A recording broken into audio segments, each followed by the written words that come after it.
Notre deuxième vidéo dans notre série des protozoaires va s'intéresser aux flagellés et aux ciliés. On commence par les flagellés intestinaux. On va s'intéresser à la giardia, qui est causée par le parasite de Giardia intestinalis. Donc, comment peut-on définir cette parasitose? Déjà, c'est une parasitose qui est donc causée par Giardia. Et Giardia, c'est un parasite qui se déplace à l'aide de flagelles. C'est pourquoi on les a placés dans les flagellés. Et précisément, c'est des flagellés intestinaux car leur clinique est... Ils vont parasiter quoi? Ils vont parasiter l'intestin tout simplement. Donc intestinaux causés par l'espèce de Giardia intestinalis qui va donner la Giardia. Et on aura aussi des flagellés urogénitaux qu'on va voir après, c'est les Trichomonas vaginalis. On va s'intéresser plus aux Trichomonas vaginalis, qui est une maladie sexuellement ou bien une infection sexuellement transmissible. Pour la Giardia, en fait, Giardia elle est la plus importante parmi tous ces flagellés intestinaux, toutes ces parasitoses des flagellés intestinaux. Pourquoi? Car on la trouve dans la pathologie humaine, elle est fréquente et donc, il faut savoir que Giardia, on va trouver des giardioses qui vont avoir que la forme kystique et d'autres qui vont avoir les deux formes, c'est-à-dire la végétative et la kystique. Et quand vous allez voir ce parasite en microscopie ou à l'œil au microscope, donc vous allez voir qu'il a comme une chute de feuilles. Il va avoir une certaine... comment il se déplace et tout, c'est comme une chute de feuilles. Ok, donc pour les formes, toujours ça c'est un rappel, c'est la même chose pour tous les protozoaires. On a la forme végétative qui est la forme qui donne la maladie, c'est-à-dire on la trouve dans la phase aiguë, c'est-à-dire forme végétative est égale maladie est égale signe clinique, c'est la forme pathogène. Et pour la forme kystique, c'est là, donc on va la trouver dans le milieu extérieur qui est responsable de l'infestation, de l'infection, de la contamination. Ok, pour maintenant, donc la classification. Il faut savoir que cette Giardia intestinalis va toucher quoi? Elle va toucher au fait le duodénum. Elle va toucher la portion du duodénum de l'intestin grêle. Et il faut savoir qu'il n'y a pas qu'une seule espèce. Il n'y a pas que Giardia intestinalis. Il y a d'autres espèces. Mais ces espèces-là, elles n'ont pas un intérêt, comme on a dit, c'est que Giardia qui est la plus importante, qui donne des pathologies humaines. Pour les autres, elles ont d'autres intérêts. Elles ont deux intérêts, au fait, les autres espèces. Pourquoi on les étudie?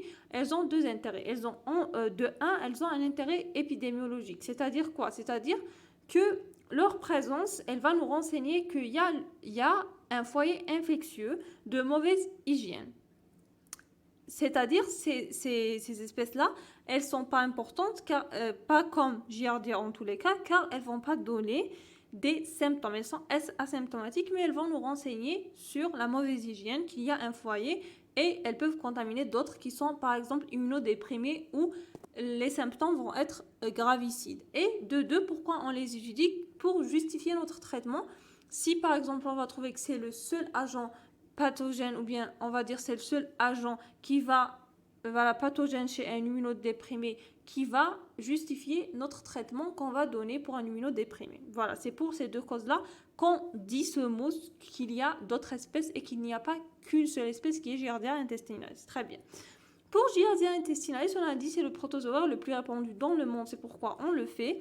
Et au fait, il y a des types, et pour le type 1 et 3, ils n'ont pas de réservoir animal, c'est-à-dire ils sont strictement humains, ils sont inféodés à l'homme, mais pas tous au fait. Pas tous, il n'y a que le type 1 et 3, les autres types, on les retrouve chez tous les mammifères, aussi chez les animaux d'ailleurs. Et pour la morphologie, si on en parle, au fait, il va donner l'aspect d'un masque africain. D'ailleurs, on l'appelle le masque africain. C'est-à-dire, il est élargi en haut et effilé en bas. Il a deux noyaux qui vont donner comme la forme de deux yeux. Il a 4 paires de flagelles. Et pour ces paires de flagelles, c'est important de les retenir.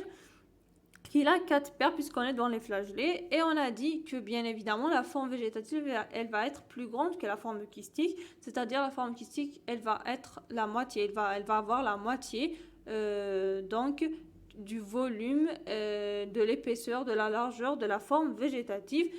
Et en fait, si on veut définir la forme kystique, ce n'est que la résorption de la forme végétative, c'est-à-dire tous les modes de locomotion et tout vont s'internaliser à l'intérieur. Pour ces formes-là, je voulais juste vous montrer voilà, ces images. Voilà le cerf-volant, le masque africain, ça c'est la forme végétative et ça c'est la forme kystique. Vous voyez qu'il y a une internalisation de tous les modes de locomotion, de tous les flagelles et tout. Pour le cycle évolutif, il est simple en fait car il n'y a aucun passage sanguin, c'est pas comme l'amibiase et tout. Donc là, il y aura une simple division, multiplication qui va être binaire, méiose, mitose, donc il y aura une division par scissiparité tout simplement. Il y aura la contamination qui va se faire comme on parle les kystes bien sûr car c'est eux qui se retrouvent dans le milieu extérieur. Après cette ingestion de kystes, donc il y aura ils vont être dans le suc gastrique. Et dans le suc gastrique, il y aura la lisse de la paroi du kyste et donc la forme végétative va se retrouver libre. Et donc on aura quoi? On aura la division. Elle va se faire, si on donne ici un traitement, il n'y aura pas cette division-là. Mais si on ne donne pas, donc il y aura cette division et donc après il y aura l'élimination dans les selles dans le milieu extérieur sous forme kystique. Toujours, c'est comme ça, c'est un cycle qui va se refaire toujours. Et donc, je vous ai dit, on est en train de parler surtout de giardia giardiose, mais il faut savoir qu'il y a d'autres flagellés intestinaux. Et là, je vous ai cité ça pour vous donner par la suite une remarque qui est importante. Vous avez ces trois donc, autres flagellés intestinaux comme Chilomastix mesnini et Trichomonas tenax. Pour les Trichomonas, on a trois. On a le tenax intestinal, on a vaginal, donc celui qu'on va voir juste par la suite. On a donc le digestif, le vaginal et le tenax, c'est-à-dire dans la bouche. C'est-à-dire, voilà, c'est le déchaussement en fait. Il va causer le déchaussement, la perte de la gencive, ça c'est pour les cure-dents toujours. Et on a le dientamoeba. Et si vous voyez, entamoeba, c'est comme l'amibiase. Donc, entamoeba histolytica. Donc, dientamoeba, en fait, c'est le mode de locomotion, c'est de pseudopodes. Mais pourquoi on l'a classé dans les flagellés intestinaux? Car en fait, quand on a fait la biologie moléculaire ou bien la PCR de ce parasite, on a trouvé qu'il y a une homologie avec les gènes des flagellés et a rien à voir avec les amibes, en fait, sauf le mode de locomotion qui est commun. Pour le mode de contamination, il est lié au péril fécal, toujours, et il peut donc se faire directement quand on serre la main, par exemple, ou bien indirectement, les légumes, les fruits, l'eau, voilà, tout ce qui est lié à l'hygiène. Pour la répartition géographique et les cosmopolites, c'est un peu partout dans le monde, mais c'est plus dans les pays où l'hygiène est précaire puisque c'est lié au péril fécal. Et on a dit au fait que c'est la cause la plus fréquente des diarrhées après les infections virales et bactériennes. Pour la clinique, on a deux au fait. On a la clinique qui pourrait être aiguë et chronique. Pour l'aigu, ça, c'est pas moins de 2 à 4 semaines. Donc, ça va se manifester par un tableau de gastro-entérite, c'est-à-dire la diarrhée, des nausées, des vomissements, etc.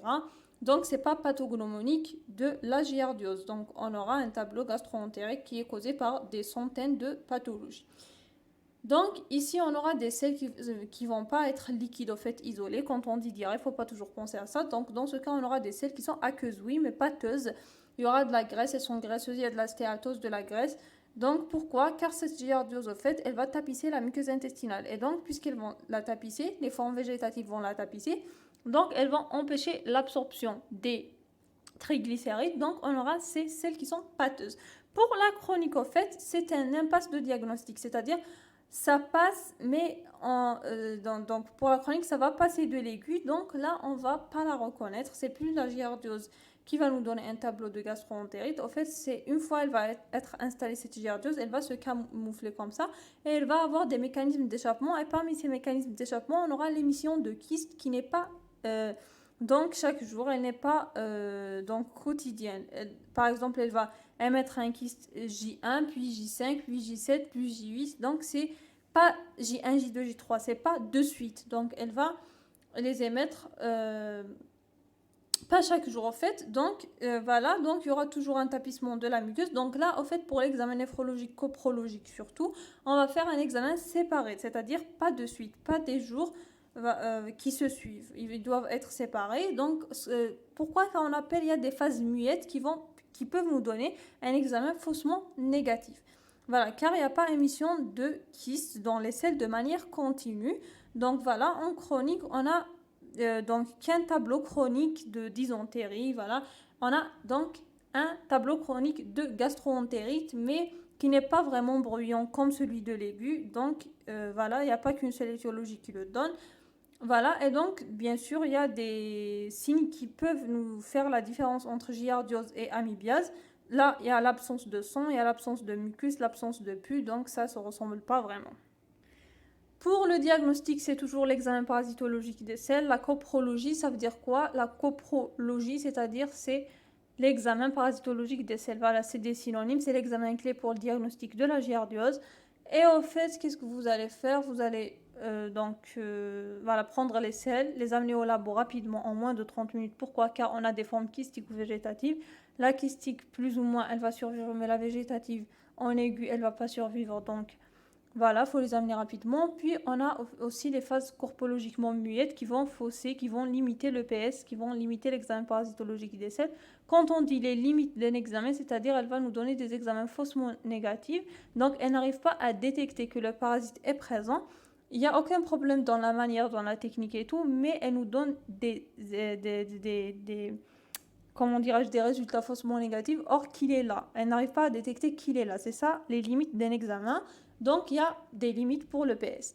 Et donc, ici, pourquoi? Car les kystes sont émis donc, de manière discontinue. Donc, on devrait faire un examen à 3 reprises. Par exemple, comme je vous ai dit, J1, J5, J7, etc. L'essentiel, ce n'est pas des journées de suite.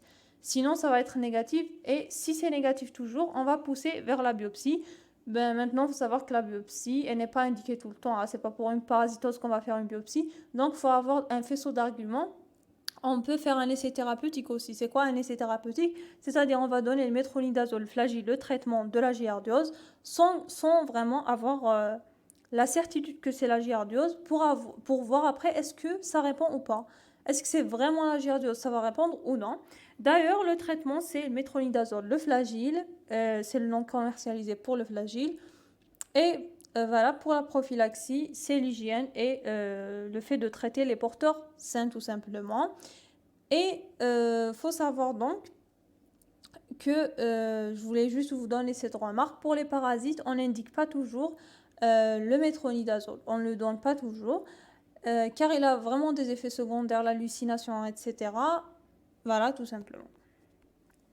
On passe maintenant aux flagellés urogénitaux. Donc, on va voir une seule espèce qui est... Donc là, on est sorti du tube digestif, c'est bon. On va voir le Trichomonas vaginalis. Le Trichomonas vaginalis, comme je vous ai dit, il y a 3 espèces de Trichomonas digestives, buccales et vaginalis. On va s'intéresser à la vaginalis. En fait, celle-là, elle est inféodée à l'homme, c'est-à-dire elle est strictement humaine, on la retrouve que chez l'homme. Et une remarque en or, c'est que cette parasitose, elle n'a pas, en fait, de forme. Là, je vous l'ai écrit beaucoup de fois. Elle n'a pas de forme kystique, c'est-à-dire elle n'a qu'une seule forme, elle ne se retrouve que sous forme végétative. Et je vous ai dit que le mode de contamination, c'est une infection sexuellement transmissible, tout simplement. Donc c'est pas un contact direct. Voilà, et il faut savoir que toutes les maladies ou bien les infections sexuellement transmissibles, elles sont obligatoirement. Donc celle-là, elle est à déclaration obligatoire donc pour l'épidémiologie. Donc, Trichomonas vaginalis a une forme d'amande au fait et elle a 5 flagelles. Pour ces flagelles aussi, c'est bien de les retenir. On a 4 flagelles antérieurs, donc ils vont être derrière la tête comme ça. Et son véritable nom, en fait, c'est Pentatrichomonas. Pour retenir, penta, c'est 5. Si vous avez fait un peu de chimie, donc penta, c'est 5. Donc, vous aurez 4 antérieurs et un seul autre flagelle, le 5e, c'est-à-dire qui va tapisser comme ça la membrane ondulante. Et cette membrane ondulante, elle l'a donc sur sa paroi. Pourquoi? Pour faire des mouvements de vibration et tout, voilà. Ce parasite aussi, il a un petit comme ça, un petit rachis qui va lui maintenir sa rigidité. Voilà, il est là le Trichomonas vaginalis. Voilà la membrane ondulante comme vous la voyez, tout simplement. Au fait, ce Trichomonas vaginalis, comment dirais-je? Bref, on le fait correspondre à un tire-bouchon. Voilà, comme il ressemble à un tire-bouchon et on le retrouve où? À la surface des muqueuses vaginales chez la femme et aussi des muqueuses donc génitales, des surfaces génitales de l'homme. Euh, il pourrait y avoir un mode de transmission donc dans les toilettes, mais c'est rare. Quand c'est moins de 30 minutes et directement sans se laver et tout, donc c'est très rare. Pour la clinique, chez la femme, elle va être vraiment très bruyante. Donc, il y aura des vulvovaginites, des inflammations, voilà, des inflammations de la vulve et du vagin. Et chez l'homme, par contre, ça va être asymptomatique. Il va être un porteur. On pourrait passer à côté, un porteur sain. Il y aura juste quelques sécrétions blanchâtres. Mais en fait, quand on sait que la femme est porteuse ou bien est symptomatique même du trichomonas vaginalis, il faut traiter systématiquement les partenaires. Et chez la femme, donc, il y aura des leucorrhées, des pertes qui vont être jaunes, nauséabondes, ça va pas sentir bien. Et voilà, et il y aura aussi la dyspareunie, c'est-à-dire les douleurs lors des rapports sexuels. Et au fait, comment on va faire le diagnostic? C'est tout simplement, on va faire le prélèvement. Et le prélèvement, comment il va se faire? Il se fait le matin directement au réveil. On va acheminer directement au labo. Pourquoi? Car les formes, ils vont se désintégrer, surtout les végétatives. On a dit qu'il n'y a que les formes végétatives, donc elles vont rapidement se désintégrer. Chez l'homme donc, et chez la femme, c'est pas la même chose. Chez l'homme, on va faire, j'ai pas bien écrit ici, on va faire des écouvillonnages. C'est un écouvillon, c'est-à-dire on va mettre un coton-tige avec une étui. Vous pouvez le voir sur Google. Pourquoi on va faire ça? Pour que ça ne va pas sécher et on va directement le ramener au labo. Et chez la femme, c'est chez le gynécologue, c'est pas dans le labo sous spéculum. Puis cet écouvillon, il va être acheminé au labo rapidement à l'état frais. Pour faire quoi? L'examen direct. C'est quoi l'examen direct? C'est l'état frais. C'est quoi l'état frais? Donc ça va être le seul examen qui va nous permettre de voir la forme végétative. Il n'y a aucun autre examen qui va nous montrer le parasite qui va être mobile. Ok, donc cet examen à l'état frais va nous montrer, on va voir l'écouvillon. Cet écouvillon, on va lui rajouter de l'eau physiologique. Pourquoi on va lui rajouter de l'eau physiologique? Car il est isotonique et je vous ai dit que, même dans la vidéo précédente, que le corps, tous les liquides du corps sont isotoniques. Et donc, on va mettre ça pour favoriser la survie, voilà, de la forme végétative. Et donc, après ça, donc on va faire quoi? On va colorer par le MGG, le noyau, les flagelles pour les voir. On aura voilà, les quatre antérieurs, le 1 qui va, voilà, qui va surenrouler, voilà, s'enrouler sur la membrane ondulante du trichomonas, tout simplement. Et pour le diagnostic aussi, on pourrait faire des milieux de culture, mais pas dans ce cas. Si on vous dit un milieu de culture dans le trichomonas vaginalis, non. Car le milieu de culture, on va surtout voir les formes kystiques qui ne sont pas là. Donc ça, c'est surtout progiardiose. Pour le traitement, c'est toujours le métronidazole ou le flagyl. C'est le nom commercialisé. Il donne de bons résultats dans ce cas. Et pour la prophylaxie, il faut traiter les partenaires et éviter beaucoup de partenaires. On termine les explications par les ciliés. On en a terminé avec les flagellés. Pour les ciliés, ils se déplacent donc par des cils. Il y a une seule espèce qu'on va voir, c'est le Balantidium coli. Ça donne quoi? Ça donne la balantidiose. C'est quoi en fait? On les retrouve où? En fait, on les retrouve dans le porc. Et il faut faire la différence. Il y a le porc des ciliés des protozoaires. Il y a aussi les ténias. Les ténias, c'est quoi? C'est des métazoaires. C'est-à-dire, ce n'est pas comme les protozoaires qui sont des parasites unicellulaires micro, en micromètres. Les ténias sont macro, voilà, ils sont macroscopiques, on les voit. Et les ténias, c'est les plus gros parasites, voilà, c'est le plus gros parasite. Et c'est les métazoaires. Pour les ténias, on en a les ténias des bœufs et les ténias du porc. Les ténias du porc, vous allez voir que il a donc une forme larvaire, forme adulte. Et ces formes-là, on va les retrouver à l'intérieur de la chair. C'est pourquoi il faut faire la différence avec le porc dans le tube digestif, dans les ciliés, pour les protozoaires, on va retourner aux protozoaires. Pour les protozoaires, le parasite qu'on va trouver, c'est le Balantidium coli dans le porc. Et donc, celui-là, il ne va pas être à l'intérieur. Donc, ces œufs, ils vont être à l'extérieur. Ils ne rentrent pas dans la chair. C'est la charcuterie, quand c'est pas bien cuit ou quelque chose comme ça, il va tapisser juste à l'extérieur. Et dans ce cas, on va le trouver dans les porcs, dans les fesses du porc, etc. Il va faire le même tableau que l'amibiase. C'est un diagnostic différentiel à faire. Il va faire comme la dysenterie amibienne, voilà, des crachats gléro-sanglants, etc. On va voir par la suite. Sa morphologie, comment elle est? En fait, c'est un gros parasite même de 100 micromètres. Son corps, il va être recouvert de cils. Il va avoir deux noyaux, un qui va être rétiniforme et donc l'autre qui va être donc micronucléus. Et pour la forme kystique, il faut savoir qu'on ne voit plus les cils, on ne voit plus les vols, vont rentrer à l'intérieur. Il n'y a plus de mode de locomotion. Je vous ai dit que le kyste, il n'a pas de mode de locomotion, il n'est pas mobile. Pourquoi il va faire rentrer ces modes de locomotion? Pour se nourrir par phagocytose de ses cils. Voilà une belle image où vous pouvez voir la forme kystique et la forme végétative entourée de cils.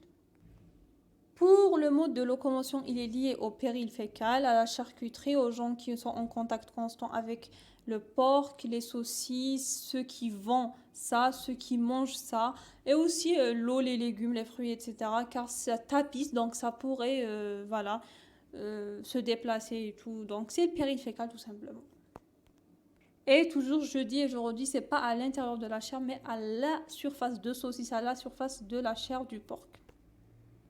Pour la clinique, on aura une clinique chronique et une clinique aiguë. La clinique chronique, c'est toujours en contact avec le porc. C'est le sujet qui est toujours en contact avec la source de contamination qui est le porc, ou bien celui qui n'a pas respecté le traitement. Pour l'aiguë, elle va mimer l'amibiase. Elle va mimer l'amibiase, il y aura des crachats gléro-sanglants, du sang et tout.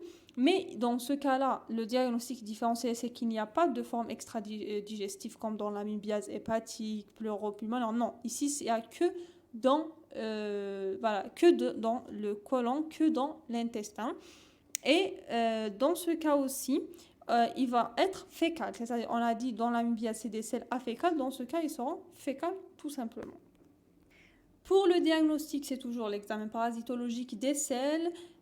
Puis on va voir en microscopie, on va voir donc est-ce que c'est Entamoeba histolytica ou bien c'est Ballontidium coli. S'il y a une forte suspicion et on ne retrouve rien, on peut passer à la biopsie, même si c'est un peu difficile.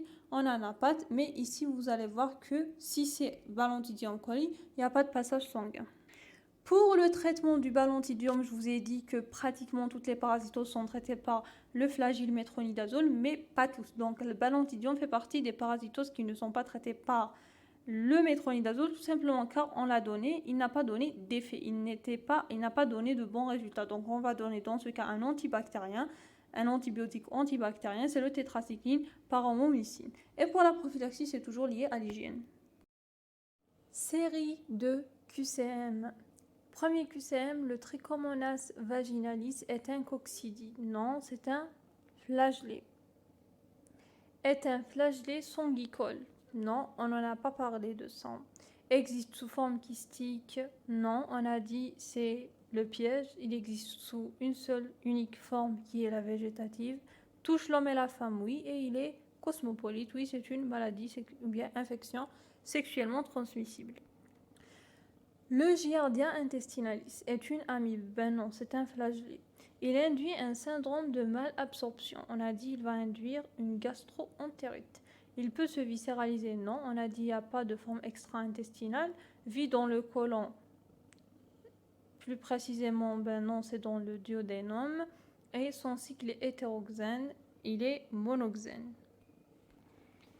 La plus juste, c'est un syndrome de malabsorption car on a dit que les formes végétatives vont tapisser la muqueuse intestinale et donc il n'y aura pas une bonne absorption des triglycérides. D'ailleurs, on aura une diarrhée stéatose, c'est-à-dire graisseuse avec de la stéatose.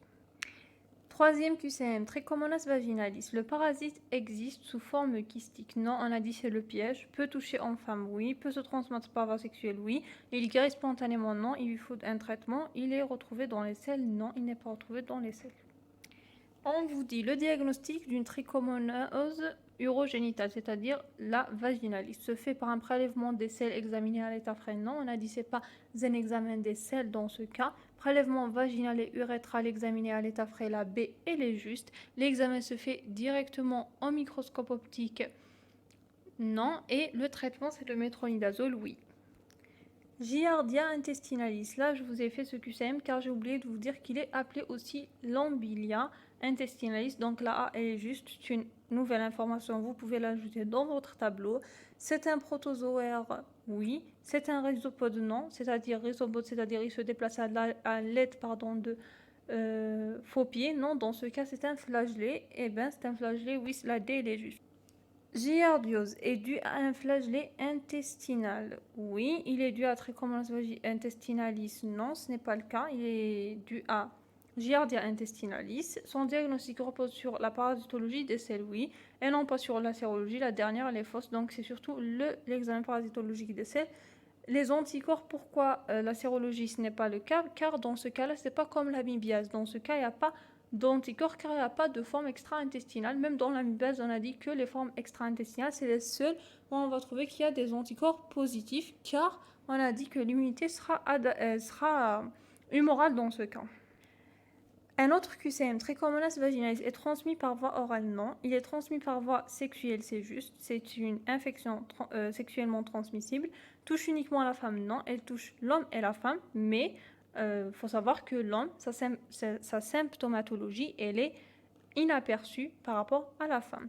Son diagnostic, il est sérologique, non. On a dit, on va faire l'écouvillon pour l'homme et la femme. C'est des prélèvements génitals.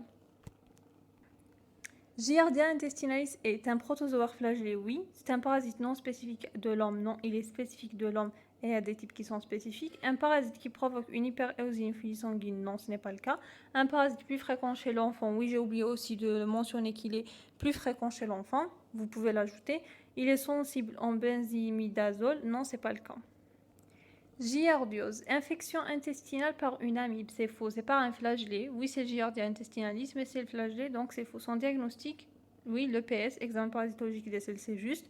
Se manifeste par des diarrhées glairo-sanglantes, à savoir qu'il faut différencier de l'amibiase car c'est pas totalement le cas.